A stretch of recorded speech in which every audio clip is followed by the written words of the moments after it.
দেশে ফিরেই রেল লাইনে মাথা দিলেন কাতার প্রবাসী। বাংলাদেশে ফিরেই রেল লাইনে মাথা দিয়ে মোহাম্মদ আবুল বাশার ওরফে দুলাল ৫৫ বছর বয়সী নামে এক কাতার প্রবাসী আত্মহত্যা করেছেন। সোমবার ৭ এপ্রিল সন্ধ্যা ৭:৩০টার দিকে নোয়াখালীর বেগমগঞ্জ চৌমুহনী রেলওয়ে স্টেশন এলাকায় এ ঘটনা ঘটে। তবে ঠিক কী কারণে তিনি আত্মহত্যা করেছেন সে বিষয়ে কোনো তথ্য পাওয়া যায়নি। নিহত দুলাল জেলার সেনবাগ উপজেলার কাবিলপুর ইউনিয়নের ৪ নম্বর ওয়ার্ডের উত্তর শাহপুর গ্রামের হাজী নকুল ব্যাপারী বাড়ির আব্দুল মালেকের ছেলে।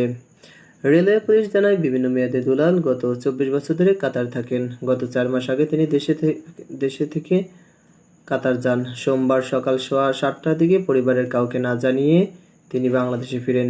এরপর একুশে পরিবহনের একটি বাসে করে নোয়াখালীর চৌমুহনী চৌরাস্তায় আসেন। পরবর্তীতে একই দিনের সন্ধ্যা ৭:৩০টার দিকে চৌমুহনী রেলওয়ে স্টেশন এলাকায় রেল লাইনে মাথা দিয়ে শুয়ে পড়েন। ওই সময় কুমিল্লার লাকসাম থেকে নোয়াখালীগামী সমতট এক্সপ্রেস ট্রেনে কাটা পড়ে মারা যান তিনি। যোগাযোগ করা হলে চৌমুহনী রেলওয়ে স্টেশন পুলিশ ফাঁড়ির ইনচার্জ প্রদীপ কুমার মজুমদার ঘটনার সত্যতা নিশ্চিত করেন। তিনি বলেন, বর্তমানে মরদেহ বেগমগঞ্জ চৌমুহনী রেলওয়ে পুলিশ হেফাজতে রয়েছে। তাৎক্ষণিক নিহতের পরিবার আত্মহত্যার কোনো কারণ জানতে পারেনি, তবে বিষয়টি আত্মহত্যা বলে